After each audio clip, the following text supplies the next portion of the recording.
Mine's going, oh, typical. Hit record and moved enough. Is it working? There we are, yeah. Just the focus. No. Okay. Right, we're in shot. Hi guys. Back again. Okay. Right, this is the Q&A session, which some of your subscribers have asked you. AIDS. I don't think I mentioned it. I don't know if I remembered. Yeah, I think you did. Yeah. It's no one asked anything. Just, they're just questions that seem to come up a lot. Yeah. So. The first one that somebody's asked is there a cure for this tinnitus? And if not, why not? That's the big question that Yeah. always comes up when people are first struck with it. Yeah. I want a cure. I want a cure. Yeah. In the mainstream medical world, as far as I'm aware, There is no pill or surgery that will go and switch the tinnitus off. There isn't. You know, there are things that can affect it. There are things that they do use. Like, I'm certain we'll end up getting into that a bit, but there's nothing that works across the board in all cases. You know, there's no mainstream cure. The reason for that is, like I've discussed many times, my personal belief on it is that the way the medical community looks at the human body, the way they study health, they look at symptoms and they try to address that. They don't really work backwards. And the problem with tinnitus is that it's an accumulation of so many different things, and generally just the neuron activity is too high because of all the stuff affecting the nervous system, all that kind of thing, and that's a very deep-rooted issue. There's no pill that will really... There's no pill you can use to bring that down that will only affect that. yeah, I think with tinnitus, there's so many factors. It's such a complicated, bizarre condition. Yeah. It's going to be difficult to find a pill Yeah. or a medication that's going to address acutely that, because Yeah. it's such a bizarre Yeah. condition of the mind. There's so many factors to it. Yeah. In terms of surgery, I know they are trying different methods from some of the research that I've done and the videos I've seen with the Parkinson's patients. Yeah. Some of the Parkinson's patients that have had this open brain surgery who had tinnitus, after they've had this surgery for the Parkinson's, not only has it helped the Parkinson's, but for some of them, the tinnitus was removed. The trouble is, the surgeons don't know why or how, or what parts of the brain have affected this, but in some cases it's gone the other way. Yeah, and it gets worse. It gets worse. Some Parkinson's patients have had this surgery for Parkinson's on their brain. It's improved their Parkinson's, but then they developed tinnitus afterwards, so it's gone the other way. Which this goes into what we talk about with it. It's a very complicated, very deep subject.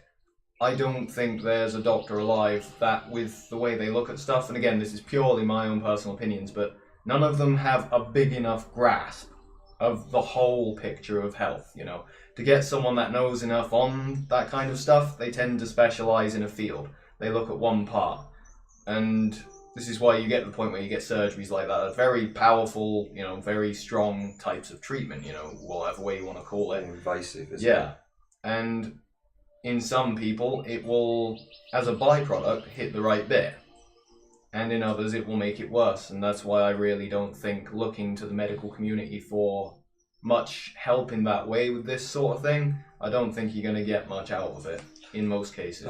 I think in the future, I think at some point in time, they will be able to come up with a surgery or a therapy or some form of medication, something. I think in the future, the medical world will come up with what I'm going to call a cure, but it's not going to be anytime soon. Well, that's where we disagree, I think, on one of the few things we actually disagree on. For the most part, I don't think they're going to find it. I think any type of treatment they get will be more along the lines of what they've already got, you know, gabapentin, things like that. It will be along those lines, and it will have side effects, because this is such a big fundamental thing in the body. It's caused by such a fundamental dysfunction. You're never going to be able to hit just that with no side effects. And the side effects are brutal, because to get it to come down, you have to hit such a big part of our function. And yeah, I don't expect a cure from the medical community with it. I don't think it's an issue of money or funding or time. I think it's just the way they look at it. Yeah, my view on it is, rather than a pill or a drug, because as you say, any drug that's going to affect your mind is going to have side effects, as I've recently found out. Because with tinnitus, it is such a complicated thing. The drug isn't just going to be, I don't think a drug will be able to just pinpoint that. No. It's going to affect They're not all of that your specific. Mind. No. Yeah. I think my view is that at some point a form of surgery, once they find out what parts of the brain are affected by tinnitus, recent seminar by a professor, I'm sure you've seen it, where the TED Talks one. That's it. Yeah, that's the one. Yeah. Where the guy at the end of it says, "We're not there yet, but help is on the way." They've got a type of MRI scan. It's not a normal MRI, but the new type of scan, where they can see parts of the brain are a lot more active with tinnitus. People that suffer with tinnitus than people that don't. So they're starting. They're to looking look at the right bits, but that's where I disagree with the approach, because they're looking at the end result of whatever stimulus causing the brain to grow. It doesn't happen by magic, Something has to cause it, and I think the better approach, personally, is to find out what that cause is, and the stuff we talk about with emotional stress and all that. There it is. So treat the cause before you get to before you get chopping up the brain hoping it will work. Treat the cause first before you get to the point where you're having to have something like that done. But at the moment, no, there is no cure. They can't offer you anything to cure it. No, there are things that they can offer that could help, that might help, but you really, like you said in your videos, you're weighing up the pros and cons of it. If you're desperate, they can be useful. I'm not going to knock them. I don't talk about them too much myself, but if you're that desperate, they can be quite useful. But as far as the question goes, there's no cure. Yeah, with in terms of medication, I mean, when I started taking the gabapentin, that was when I had that spike and I was prescribed that. And that's the trouble with the drugs, the medication involves the drugs. If it works, you want to keep taking it. Yeah. But in the background, it's affecting the rest of your mind without you realising it, and then you want to come off it. And then you get withdrawal. And then you're in a bad place. Yeah. And, I've been in a bad place for a little while, so luckily I'm okay now. Why, I'm able to make this video great today.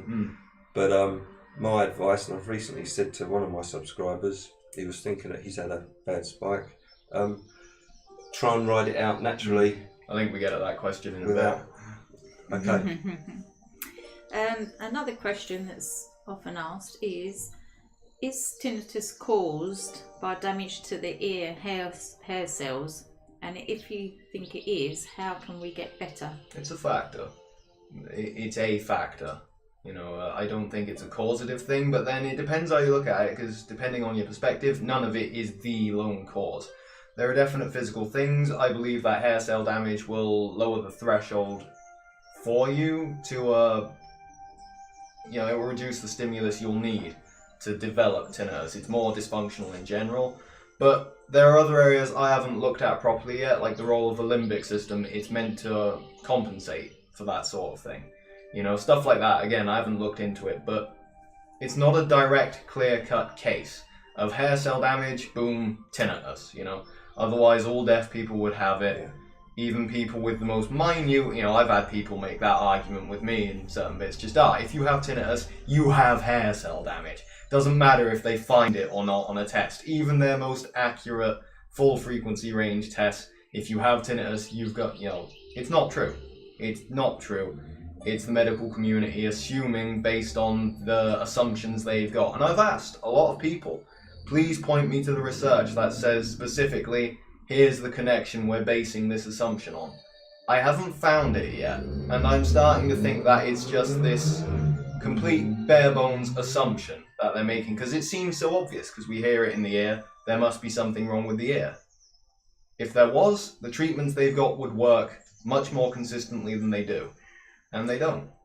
With the hair cell damage issue, I mean, even if your tinnitus has, let's say it has been caused by hair cell damage, once that's happened, your hair cells don't grow back. And if it was purely your ear that's causing you to hear the tinnitus, it wouldn't fluctuate. Once your hair cells are dead, they're dead. So the brain isn't receiving the correct pitch or tone from the hair cells in the form of vibration, which is what sound is. So my opinion, my theory on this, is what I believe, is that when your hair cells are not sending the correct pitch and tone, or whatever you're hearing on the outside world, your brain, there's a gap. Your brain, your brain doesn't like gaps. The auditory system does not like gaps, and your brain will try and fill that gap that it's not receiving from the hair cells that are damaged. Now, there's no point treating the ear or trying to treat the ear, because it's no longer the factor. That now you need to treat the brain, because it's the brain that's creating the noise. That's why people with hair cell damage, like my friend who wears an auditory device, when he gets in different emotional states, his tinnitus fluctuates. It goes up and down like it's us. clearly not purely a physical issue, even if it is a factor. That's not his ear. Yeah. That's his mind, and the way his mind, the neurons in his mind that are affecting his tinnitus. Yeah. So, this notion that it's all about the ear is not. I don't think it's. Well, like correct. we've said many times, if that was the case, every single deaf person on the planet would have it. Every person with even the most minute amounts of undetectable hearing loss would have it. That would be all of us, I think. Not all of us have tinnitus. All of us here probably do. You know, all of you watching, but. And I mean, our hearing's fine, and we have tinnitus. Yeah, mine come back perfectly clear on a standard test. I've never noticed any issues with it. You know, I've seen people say they got the full 20 kilohertz test to be on the safe side. Again, nothing. It's just, it's either ego or money or ignorance driving this assumption from doctors that stay to this claim that it must be the hair cell damage, even when they can't find anything wrong with it. You know, something's going on there. Yeah, they seem to hang and on to this. that comes back to my point. That's what they look at. They, that's their worldview. So, whereas we don't have that, we're not doctors, we're not professionals like that, we're suffering, dealing with this ailment. So bottom line just all about experience. With the ear notion is, yes, we know you can get tinnitus by trauma to the ear. But it's not a definitive causative factor, and focusing on that won't help you improve it, is the fundamental point. How do you get better with it? By treating the mind and your emotional state and all the things that we've spoken about, not treating your ear. Yeah. Pretty much, that's where we are with that. Yeah, focus on the nervous system. Yeah, the nervous It will get better. Ade, you've mentioned about your friend having an auditory device. Auditory, How do you think this would help if somebody chose to use one of the devices? I've never used them. The only thing I've come close to that is when I was first struck with it was using white noise in the evening to shroud it to go to sleep. Yeah. It's so desperate to go to sleep or do anything. Yeah. That was when I first got tinnitus. With the auditory devices, my friend wears one pretty much constantly, but as soon as he takes this auditory device off, I think it plays music, but it also plays tones and sounds through it. Yeah. As soon as he removes that, the tinnitus is as bad as when he first got it. And in my opinion, I think if you rely on them too much, you don't give your brain, your mind, you don't get adapted to itself, it. Yeah. To actually, it sounds bizarre, but in a bizarre way, you need to let your brain hear the tinnitus for a period of time to retrain it to realise it's not important. It's I know not what you a mean. threat. You have to get over that fear response with it. To stop fearing it, and that's hard to do when it's particularly bad. We know. Believe me, we do. But if you can get it to come down to a level where it's bearable and get used to it, that's a wonderful thing. And I agree with you on that. I think the auditory devices probably interrupt that process, because you're reliant on that to block it out. You're just shrouding it, aren't you? And the idea to me of, I've got this noise in my head, I don't want to hear it, so you add another noise to it. I think that's just as debilitating in a way, having to wear something on your head all the time is just as debilitating. Why would you want to listen to if they work for people, wonderful, great, keep using it. But to me personally, it just seems, I want to get rid of the noise in my head, not add more. I mean, I've spoken about it before. There's another girl, an American girl, she was trying one of the auditory devices. Yeah. At $5,000 it cost her. Yeah. And when she went back to the clinic, they kept saying to her, "Oh, it's working. It's definitely working. You're getting better. We can see on paper. You're getting better." Bollocks. She didn't. Bullshit. She didn't. She said it never worked. She never felt like it was working for her. And recently, she just found it. She'd thrown it in a box for the past 5 years. She recently found said it never worked. After $5,000 on it. Just cover ourselves a little bit. We're not saying if you find that you want to try them, I know someone's written to me recently Try said anything. they're going to try it anything. if it works for you, but I would say even if it works for you, don't then end up relying on this. Yeah. You know. Well, when there's things that you can do, like we've experienced ourselves, that genuinely bring the tinnitus down. We're not talking about habituation. We're talking about reducing the tinnitus. Like I've said many times, at my worst, I was hearing 5 or 6 noises at once, you know. And they were all full volume. You know, I could hear it over bands I was playing in. I could hear it over white noise. And I got to the point I was using white noise all day, you know. So I see the allure of auditory devices and stuff like that. But for me, that didn't help. You know, the only thing that helped was focusing on reducing my nervous system activity, calming the body down, getting the tinnitus down to a level I could habituate to, and yeah, going from there. Yeah, I think that's the best way forward, is if you allow your mind to realise this sound isn't a threat, to really prioritise it and put it. But again, that is what's worked for us, you know. It's worked for a lot of people, but all of these things are options. Try them, but I think the fundamental point with it is please don't waste $5,000 on a glorified white noise generator. You know, I think you could save the money and use it on particularly something better. Companies like this one in I think a lot of that is a money making industry. You know, because I know people. How can it cost $5,000? Yeah, it's just an auditory device. Yeah. It's just, there's nothing special about it. Yeah. It's just playing sound. Why is it that amount of money? Get an iPod. You know. Well, iPod, you know, smartphone, whatever. I'm not hip and down with the kids. I'm certainly not down with the kids anymore. Yeah. No. We try, but no. Okay. Another question asked is there any medication that can help? It's your area. Then. Okay. Right. This is a kind of yes and no answer, really. Yes. As I say, when I had a bad spike, I was put on this drug, gabapentin. Now, it worked. This is the thing. It did work, and it brought the spike down for me. And of course, that was such a relief because it was a bad spike. And of course, then because it brought the spike down for me, and I felt so much better, I wanted to carry on using it without having too much knowledge about it. And no one had said to me, "This has this side effect." I mean, you get the leaflet in the packet. It will gloss over them. But it lists like basically everything just to cover them. So you don't. There's nothing saying this is going to affect your eyesight. This is definitely going to do this to you. Or definitely going to do that to you. Yeah. So I carried on using it, and yes, it did work. But the problem with it is, as with most drugs, the side effects with this particular one, it's bringing your tinnitus down, so it's affecting the neurons firing in your brain. It's suppressing them, but at the same time, without you realising it, it's suppressing other parts of your brain that you don't want it to. Yeah. And that's what I started to find, and that's when I started to come off of it.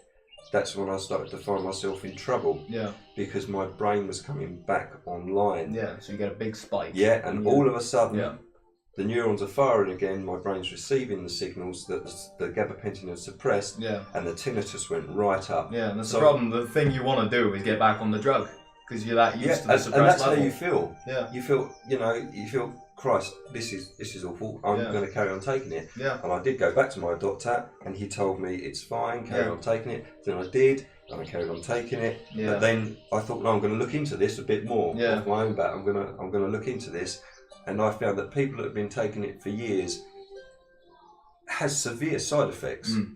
As I said before, one woman, they thought she had dementia. She was in a terrible state. Yeah.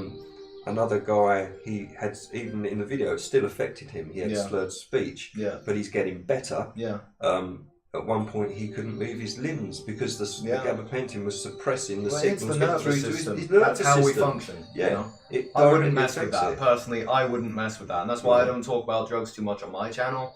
Things like that. Because, like Abe said, they can work, you know. But to me, it's always going to be a short-term fix. And while you're reliant on that, you're going to overlook the things that are fundamentally causing the tinnitus. To me, you could be spending that time you're on the drug focusing on getting it to genuinely come down without side effects. If you do it through, call it a natural approach, I guess, you're hitting the fundamental bit. Yeah, I guess.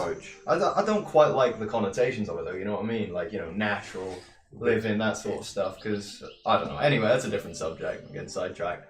But yeah, I don't talk about them too much because there's going to be side effects. There's going to be things like that. There's going to be negatives. They're not cures.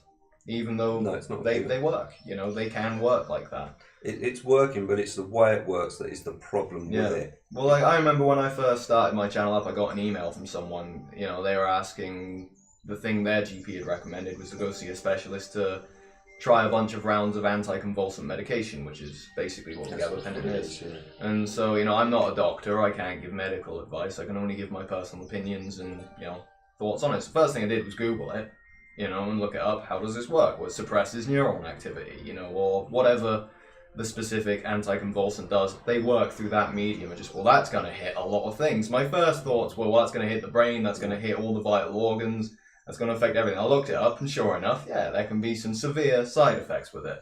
And everyone will respond differently, and I do stand by the fact that if you're suffering that bad, if you're in that bad of a place, they can be useful in the short term. You know, I'm not knocking that, but they're not cures. No. They're not bad. If my advice would be, I mean, if I'd known what I'd known, what I know now about it, I wouldn't have taken it.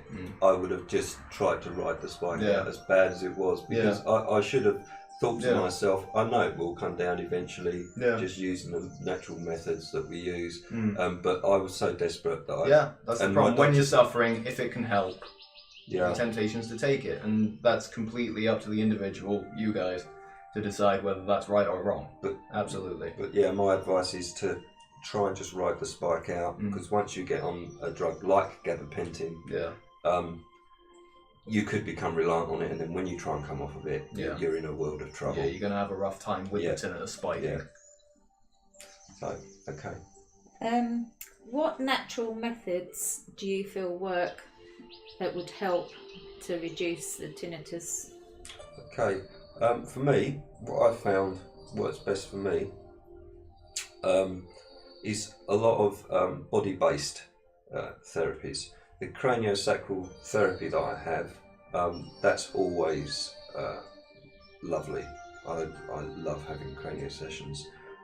That I find gets me into a truly relaxed state, because for me, my body and my mind had forgotten how to relax. I think that's why I ended up with tinnitus. I forgot how to relax. Yeah. Even when I used to think I was relaxed, I wasn't really. Yeah. What your own perception of it's jaded. Yeah. My perception of relaxing wasn't really relaxed. Yeah. I saw one example. I don't know if it was Julian talking about it, but dealing with patients and that, you know, therapists and things like that. You know, saying to one patient, lie down on the bed and relax. The guy lies down and the doctor says, no, relax. I am relaxed. Well, your head's not touching the couch, you know. That's it. Our own perceptions are skewed, you know. We're not neutral. We're not just normals. We are what we are. And the point with this stuff is if we have tinnitus, objectively speaking, we're too overamped, fundamentally. We need to calm it down. It's what we said before, within the tinnitus community, there seems to be personality traits that seem to come up a lot. We overthink things. Our minds are too active a lot of the time. Yeah, perfectionism's another one. All that kind of thing. So craniotherapy, I find very, very helpful. Tai Chi, I find that while I'm practicing my Tai Chi, I'm not hearing the tinnitus, because I'm focusing my attention away from my mind into my body with the movements of the Tai Chi. I find that very, very helpful. Yeah. And also going to the gym, similar type of thing. The way I train now is different to how I used to train pre-tinnitus. Yeah. You've heard me say before, when I used to go to the gym, I'd be very aggressive. Yeah. Get the reps out, all of this kind of thing. Yeah. You hear it all the time at the gym. You know, there's no need for it. Yeah. You know, all of that kind of thing. So I train differently now. It's much more of a mind into my body, mind over matter. Similar type of focus while I'm doing the training with the weights. I do with my Tai Chi, and I find that very helpful. And now when I come out of the gym, I feel relaxed, not exhausted. Yeah, that's like almost an active form of meditation. Yeah, you know, relaxed. So yeah, for me, Tai Chi, going to the gym, without training, without aggression, and the craniotherapy I find very helpful, and also other things, just going for walks in the park with my little boy and Amanda, anything that's calming and relaxing. Anything that will calm the nervous system will, you know, look it up. There's a long list of general stuff that will help, but like with my experience with things, You know, I've done meditation, I've done qigong, I've done things like that. They all kind of have an effect. For me, the fundamental point is it's in your day-to-day life, the things you overlook, the fundamental outlook you have and the way you respond to the world. That's what's causing the nervous system to be overactive. That's the big part of what creates a tinnitus. That's where my focus is. It's in my general day-to-day life. You know, I can do a session of meditation and drop into a more relaxed state. And yeah, I do hear it. You know, my tinnitus will bounce about as it changes, you know, things like that. Not like drastically, but significantly so. But if you're only getting into that state during that 20-minute window, your tinnitus isn't going to go anywhere long term. For me, my focus is entirely on generally trying to change my outlook. And this is a long, you know, it's basically trying to practice different personality traits in a way. I've said before with myself, I've almost had to change part of my personality. In what you've just said, I agree with what you've just said in the way that I react to the world around me in everyday life, particularly at work. Whereas I used to feel pressured and I would react aggressively and get in states of, you know, you're being pressured all the time, and it would irritate me and I'd get enraged about it. And now, as you say, in everyday life, try and react differently to what the world throws at you. That is something I think is so that's my focus. You know, for me personally, that's what's worked for me. But you know, it's a long process and it's complicated by having to deal with the freeze response to stress, you know, emotional numbness, things like that. It's hard to relax if you don't know you're tense. You know, a large part of it is to figure that out first, you know, find out what's going on. And everyone will have different things they have to deal with, you know. It's no good me just saying, oh yeah, you know, I've got emotional stress because of blah, blah, blah. And if you go assuming you've got that, it won't help you. You need to figure out what it is in your own case on a day-to-day basis. You know, look up, you know, I've got that link, you know, on one of my videos to that article on about the parasympathetic nervous system. And that's a brilliant article because it sums up just how out of whack we are with the modern environment, how elevated our general stress levels are, and it's that part you need to deal with. It's that part you need to address.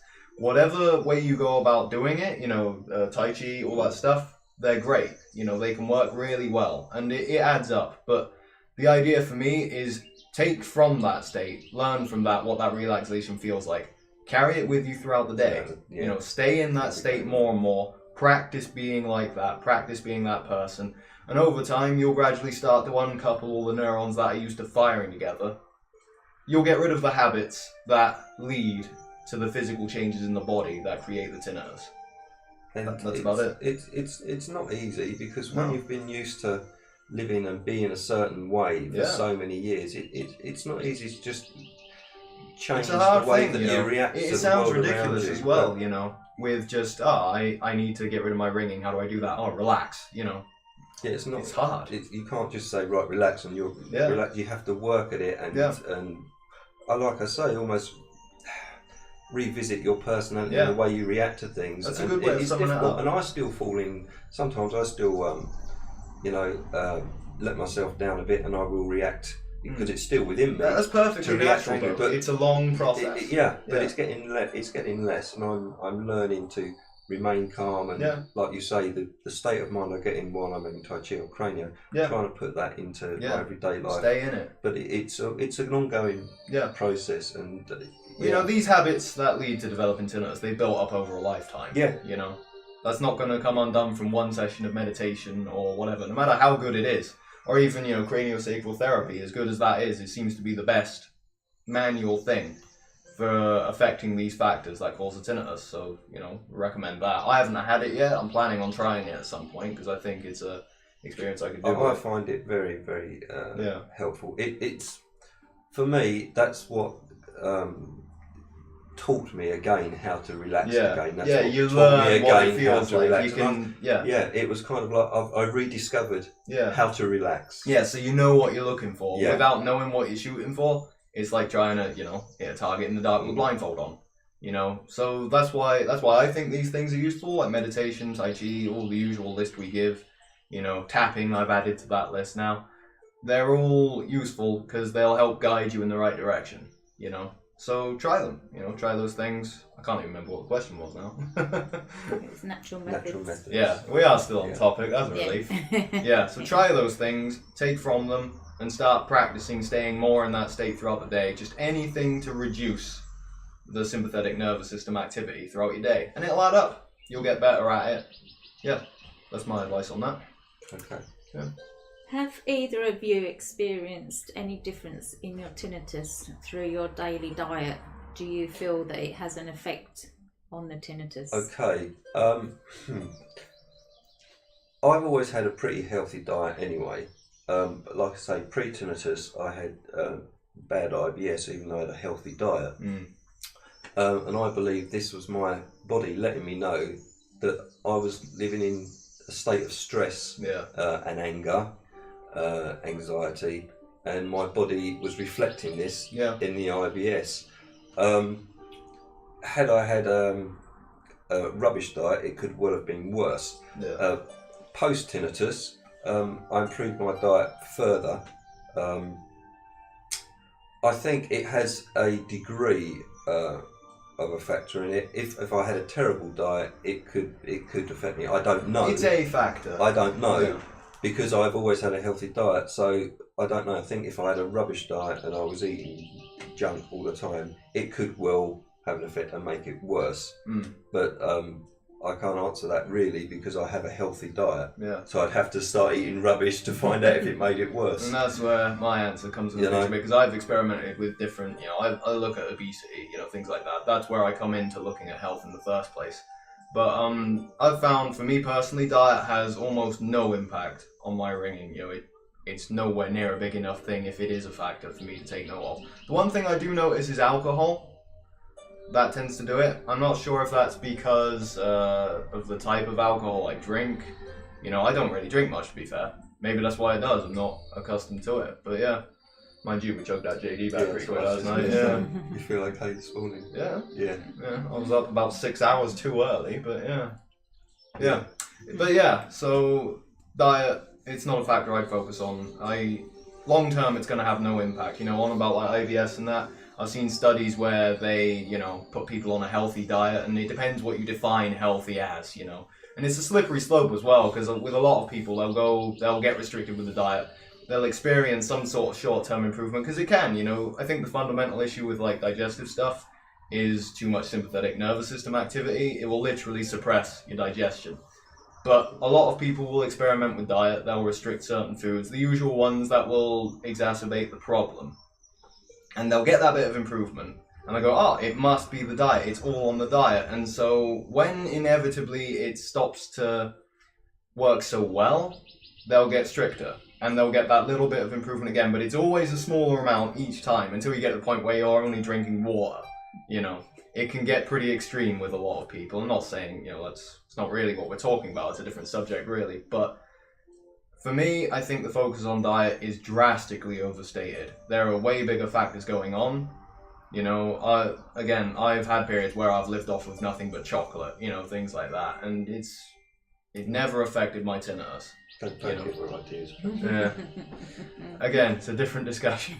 But yeah, so if you find something does affect your tinnitus, it makes it spike or whatever, by all means experiment with reducing it and all that sort of thing, but I think my fundamental point is, personally for me, don't look to diet as the saviour for your issues with tinnitus. What do you think about there's one of our subscribers, Flavia? Oh yeah. Hi. Yeah, hi Flavia. She's been trying different forms of I think it was one of the things, was it mocha or mocha powder, stuff like that. Yeah, I can't remember. Yeah, she was trying different supplements and herbs and so on that are supposed to help it. They can, definitely they can. But again, my focus personally is on, if you have digestive issues, and they're exacerbated by certain foods, my focus is not on the foods. If you have poor digestion, it's because you have poor digestion, not because you eat too much of a certain type of food. Ginkgo leaves, I think, something called ginkgo. She that seems to come ginkgo. I've never tried it. No, but I don't. Again, my focus isn't there. My focus definitely isn't there. If people ask me, I will say that's not where your primary focus should be. By all means, try things. Definitely try different things out. See if they work for you, and if they do, great. Yeah. But my main warning, based on my own experience with looking at diet, is don't chase it all the way till you're only drinking water and, you know, salads and not touching any other food because of fear of it. That's not a healthy thing at all, you know. So just experiment, but be cautious with it, you know. With me, I try and eat healthy throughout the week, training and so on, but at the weekend I'll eat what I like. Yeah. I'll eat what I like last night I had Chinese, or I'll have, like, over the weekend I'll eat what I want. So, yeah, and that's definitely a better way to go about it, I think, because you deal with all the... If you're getting a craving, and we really are getting a different subject here, I'll keep it short. If you're getting a craving, the body wants it for a reason, you know. Could be an emotional one, could be a physical one, could be whatever. To try to get around it by just cutting the craving, you know, just cutting it off, that will have a negative impact on the body to some degree, and that can add up over time, but that really is a separate subject, and it's a big one to get into. So yeah, I think we don't focus on it. It's got a big impact on Again, experiment, see what works, but don't just go lopping off massive food groups, you know, if you experience a bit of improvement, you know. Be on the safe side with it, be on the cautious side as you experiment. That's, I think that about sums it up. Yeah. This is more a question for Gray. Okay. Am I recording? Just checking. Yes, I can see it ticking. We're fine. Is the TMJ joint a factor? Yeah. Next question. Yeah, it's definitely a factor.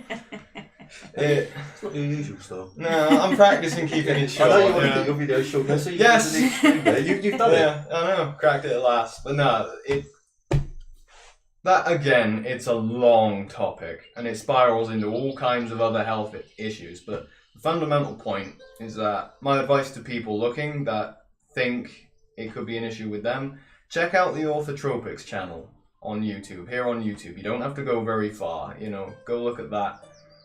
They have theories that seem to bear out in reality. They seem to cover a lot, because with most dentists and most people that deal with the joint, they don't know what causes TMJ, you know, they don't know what causes dysfunction there.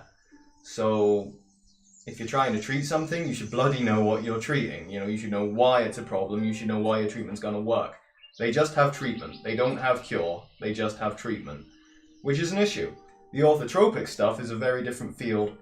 It subscribes to the theory that basically, as I described in my latest video, the jaws are not grown forward enough in the face. They're set too far back. And if you look up examples of indigenous people, ones with better developed jaws, there is a drastic difference between what you generally see, you know, on the train on London coming here, you know, and what you see out away from these environments that cause the face to grow downward. When they're too far back, all the soft tissue... all the soft tissue in the face gets compressed. It all gets pulled in, it all gets impacted, and that includes the nerves of the jaw and the spine.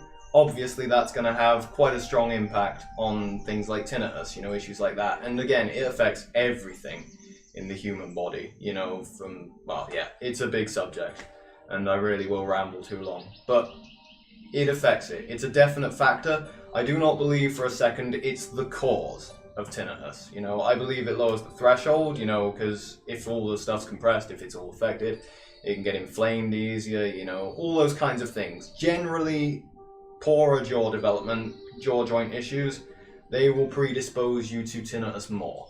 I think that's the general point with it. So if you think it's a big enough factor, by all means look into that stuff, look into orthotropics, look into proper oral posture, myofunctional therapy, things like that.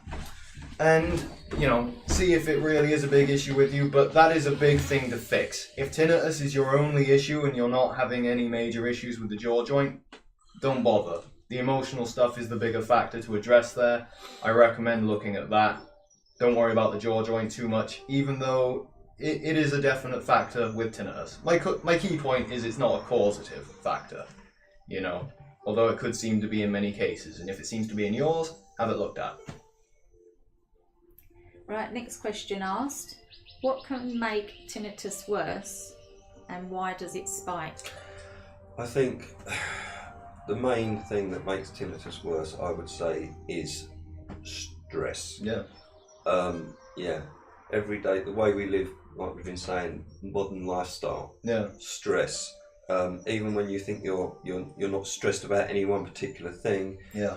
The general background level. And once you're at that point where you're maladapted, where, you know, your body's responded to high levels of stress, if you're just staying in that state a bit, just a general light level, your ability to heal, to go back to normal, that's impacted. So yeah, it's stress, fundamentally, of various kinds. That accounts for all the different things, like some people getting into an argument will spike it, others it won't. All that sort of stuff is accounted for by the fact that it's the nervous system that's causing the variations with the tinnitus. I think anything that heightens your neural activity can have an effect. Particularly with at work, I get a lot of people saying to me about being at work, and like Scott Sutherland, I know he's recently changed his job, and he's feeling better already. He's feeling better. Yeah. Way to go, Scott. Yeah. Good move, Scott. When he was at his previous job, he was getting stressed and anxious at work, etc., and that made his tinnitus worse. Now he's changed his job, he's in a better environment, he's more relaxed. Yeah, tinnitus is generally lower. And I think he actually had a breakthrough the other night, Yes, he had some moments of silence. Yeah. Had some silence. Which is awesome. It proves it completely, just generally get that level down, whatever way you go about it. You have to figure it out yourselves for the most part, unfortunately. But experiment, look at this stuff, pay attention in your own lives, and try to bring the stress down. Yeah, and the tinnitus will come down. 30 minutes, I think Scott said, that he had of what he calls true silence. Yeah. And I said to him, if your brain is capable of having that period of time, it's capable of doing it for longer periods of time. Just keep wiggling it further and further in that direction. It is capable of doing it. That's why I say to people, the main hump, the worst bit to get over is where you've got tinnitus and it's bad or it's getting worse. To get it to stop and get back that little bit, just to experience that little bit where it's backed off just enough for you to actually start to really believe it can get better. Because until you do, it's just words on a page, just videos. It's just words, and it's hard to believe. And with this stuff, we're talking about the nervous system, we're talking about your emotions. Belief is half the battle, I think. I had to just run on a leap of faith, that this stuff would work to get my tinnitus to calm down. And it did, It worked, it got me, away from the edge with it that bit. That was all I needed to be able to believe it really can get better. And it's improved since, But when you have these moments of silence, I'm lucky enough to have the 3 days I was on holiday. Once you've had that, that proves to me that your mind is capable of removing this sound from your conscious thought. Doesn't really matter, where it's put it. The fact is, you're not hearing it, and that's all that's important. Whether you call it habituation or Well, that's a cure. It's as good as that way. That's as good as, isn't it? If you're not hearing it, that's as. Well, I put myself at that level. I don't call myself a tinnitus sufferer anymore. I've still definitely got it, and it can still spike. It spiked the other morning. Actually, it was just blaring, and I basically find it funny because it means I've done something to spike it. Whatever it is, some things happen. Just don't do that again. It's at a level where it's calm, and I consider that a cure, compared to where I was at before the new year. Just the fact that I can live my life without worrying about it. And you all can too. You can all get there, It's not easy to do, but it's very possible. And this is what people that have recently been struck with it need to hear, that you will be able to get to a better place. Yeah. You will be able to do that, and you will be able to live with the condition. And I will make videos till I'm old and grey, just repeating that again and again. You can get better. You can get better. And if you want to look at right at the end of the scale, look at people like Julian, who lives a tinnitus-free life. Yeah, he might not be a brilliant example of what we can all expect with doing stuff, because obviously it's a big thing. It's a very big thing to accomplish, changing the stuff that's causing it. But it can be done, That alone, knowing that, is what got me to start improving mine, It's a big inspiration. Yeah. It's a big inspiration. But generally what I think the biggest factor is stress. Yeah. That's that. Again, I think the better way would be what can't spike, what wouldn't spike it, because it depends on all of us. It really does, Just the general thing is stress. That's the fundamental point. Somebody's asked, when you're actually going through a spike, what should you do when you have this? Relax. Don't panic. Yeah. Don't panic. It's hard to do, I know.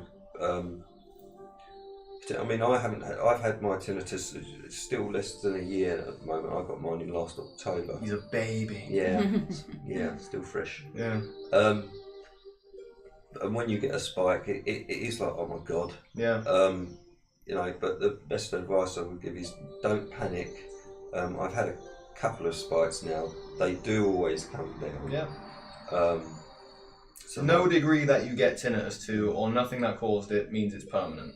You know, and they're, you know, with the spikes being from some kind of stress, they're always from something that stimulates the nervous system. You know, that can be anything. It can be a benign thing you can completely overlook. But the point is, they do happen. You know, they can happen, but they do come down. They can always come down again. The important thing, the most important thing above all to do to deal with a spike, do whatever you do, you know, to cope with it. Play white noise, you know, play it loud or whatever. Do things, busy yourself, distract yourself from it. The biggest, most important point with the spike is not to feed it with negative emotions. You know, don't stress about the spike. Don't get locked in a loop. If anything's going to make it stick about, that's what will do it. It will feed on it. If you get stressed, panicked about it, frightened about it, tinnitus feeds on those emotions. Yeah. So just try and ride it out. Yeah. It will be come calm. down. Yeah. Do whatever you can to cope with it in the meantime. Just get from one moment to the next. But always remember, first and foremost, it will come down. It will get better. I mean, recently coming off of this drug with the spike that I had, it felt like it was a good couple of weeks where it didn't feel like it was going to come down, but it has. Yeah. Like it always does. Yeah. And I think an important point that the stuff that goes with the spikes, you know, with it being stress and that, you will physically be predisposed to being anxious, to being stressed, to being worried about it. You know, your brain will be going a million miles a second. So, is it permanent? Is it, you know, all that stuff.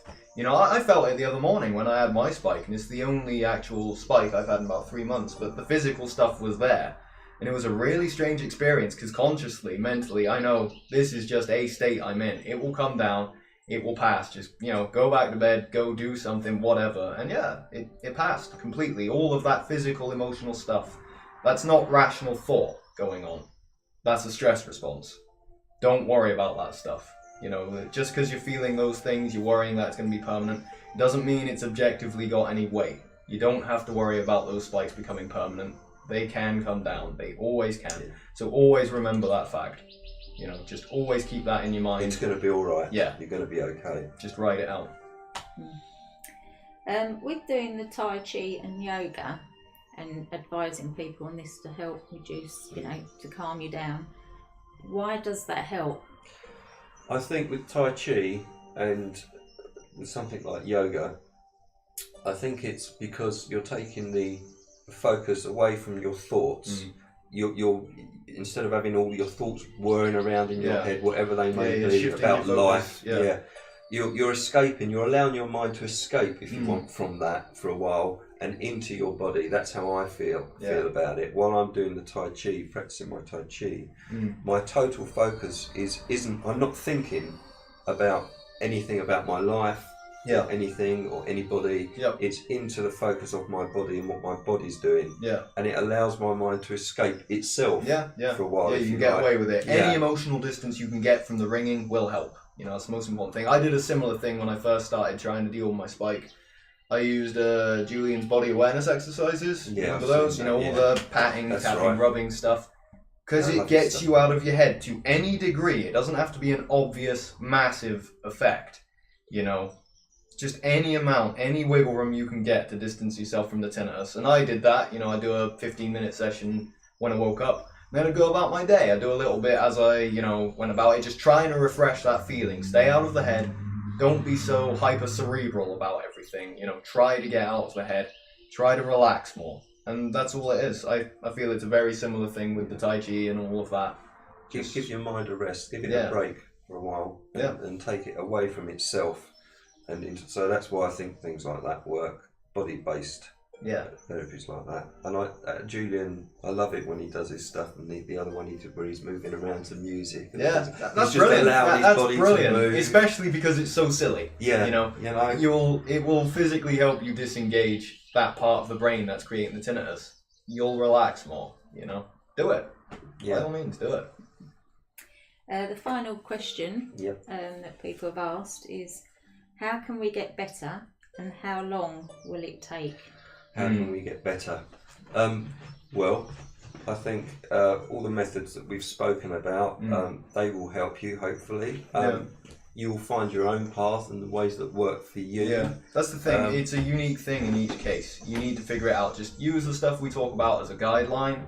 Focus on addressing the nervous system. Do research into, learning about that. And take from that and work on bringing down the activity. You need to get the nervous system in a healthier balance, more into the parasympathetic state. You need to switch that on and relax more on a fundamental level.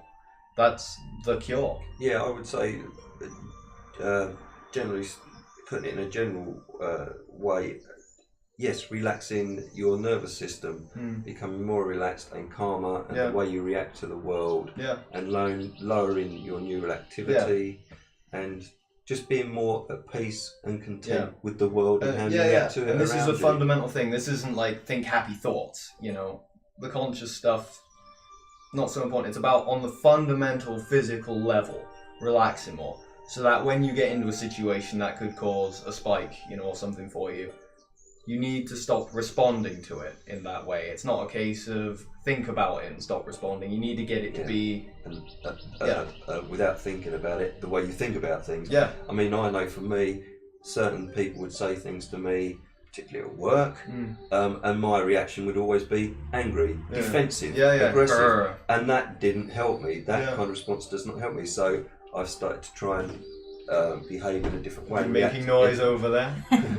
React in a different way. Until it becomes now, at work at least, when I'm at work now, my natural reaction, without thinking about reacting in a certain way, is just to not react. Yeah, it's innate. And that's become how I am. That's a word.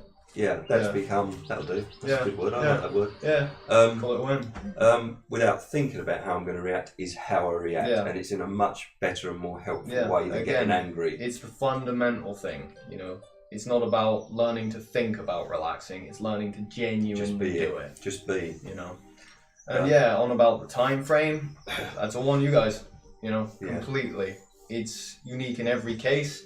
Like I've said many times with mine, I'm at a stage where I'm pretty comfy with my tinnitus. I still want to cure it, definitely, because for starters it will have a drastic impact positively on other areas, of my life, all sorts of things. But I expect it to take years in my case. I do. I expect it to take quite a long time to genuinely get rid of it, because it's a lifetime these habits that are causing it have built up over. I'm not going to undo that in, a weekend course or anything like that, as nice as that would be. It takes a lot of work over a long period of time to truly address this stuff, I think a lifetime of issues and reasons why a tinnitus can be brought on, you're not going to resolve that in a very short time frame. No. It's just not, you're not going to be able to do that because there's a lot to deal with and process. Yeah. I mean, it can be different in every case, it depends entirely on how long you've had it, how bad it is, all sorts of things, we could get into the physical stuff, like how good your jaws are positioned, all of it. Everything's a factor. No one can predict how long it will take or how quickly you will get better, but the point to focus on is the fact that it can. In every case, whatever's caused it, people do. Most don't take to the internet to talk about it. I think that's why there's so few positive stories. Because if all of you it magically disappeared, would you be on, whatever hip website you kids go to? Would you be on there talking about it? Just most people don't. As Julian said, a similar thing where once people have got better, they generally don't want to talk about it anymore or put themselves out there. They've moved on with their lives because they've got better. They don't want to go back to be reminded of that. Yeah. So you don't hear a lot of positive stories. You hear a lot of negative stuff. Yeah. Because people are desperate. Because they're there, they need to express it, obviously. This is why most forums you go to, even the ones that have helpful info, there's always going to be that negative vibe to it, I've got this, I'm fucked. It just, And it's understandable. Some people, and this is why I said to Sarah Louise, hi Sarah, about going on the forums, where she went on there, she was trying to say to people, there is help, you can get help, there are things you can do. And she was being, I got accused of being in it for the money. This is a recent thing, raising it for the money. Where is all this money? I wish I knew, man. I wish they told me. I'm missing out somewhere. Yeah. She got a lot of negative response from people that I would say are they're not getting any better. They're in a very negative place. And that doesn't help. Yeah. That doesn't help. They want to express that negativity, and yeah. But there are people, such as ourselves, who are getting better, are making progress. Yeah, and not just habituating. Tinnitus is improving. Mine's come down drastically. You know, a hell of a lot compared to where it was really bad. The number of noises I can hear has come down. So even if my perception is off, you know, and I can't objectively tell, I can tell you objectively that's a fact. The number of noises I can hear has gone down. That's not an issue of habituation or anything. It's just physically I'm in a better place now than I was before the new year, where I could hear all those noises. So yeah. For me, I think, you know, although I've had it a relatively short period of time, I don't think I would be where I am now if I hadn't come across people like Julian, who gave me the inspiration and hope and you know, helpful methods. So I think that's a big part of it. If you're not getting the right advice from the right people, and you feel alone and isolated with it, and you're just using the mainstream medical fraternity, go live with it. I mean, you're not going to improve because you're not getting the right advice or help, and you feel alone. All of this stuff feeds the tinnitus. You know, it feeds the negative things that have caused it in the first place, which is, you know, why we make videos. You know, because it can get better. Focus on that. Always focus on that. Always, always, always remember that. Don't worry about the time frame. Don't think about, will I have this in a year's time? Just, like Julian said in one of his videos, the time frames are meaningless. You know, they don't say anything about your tinnitus other than the fact that it's there. Focus on the fact that it can get better and continue to work every day on improving the things that will improve it. You can get better. It's the bottom line with everything. That's all that matters. All of this, you can get better. You can live with this condition. You can get on a road to recovery. And I feel that I'm on that road. I know you do too. You know, so you can get better. And we will. You know, and we will, and we do. So that's what you need to look upon. People that are always focus on that part. That's what got me through my darkest patch. It will carry you guys through it. It can improve. Okay. So I think, any more questions? No, that was the final one. That was it. Okay. I hope you found this useful, this video, and that you enjoyed it. I've enjoyed making it. It's been a pleasure coming down. Good. We may do another one at another time together. Drunk Q&A. Drunk. Should we have the JD with us next time? That'd be great. Should we do that? Bring a bottle. We'll do that. That may be more interesting. What caused the tinnitus spike? Don't know. No idea. So maybe we'll try that next time. Okay, everybody. We'll see you all soon. I just want to say, you know, on camera, thanks very much for suggesting this, bringing us down, you know, put me up for night, all that. It's been an absolute pleasure doing it. Pleasure having you. It's a thrill to, you know, talk to you guys I'll like just this. have to get a bigger bottle next time. I think that's they don't come much bigger, do they? I think you mean a barrel. A barrel. We'll see if we can get an industrial sized barrel of the stuff. That'd be good. Yeah. Okay. Thanks very much, guys. Hope you enjoyed it. See you later. Bye. Ta-ta.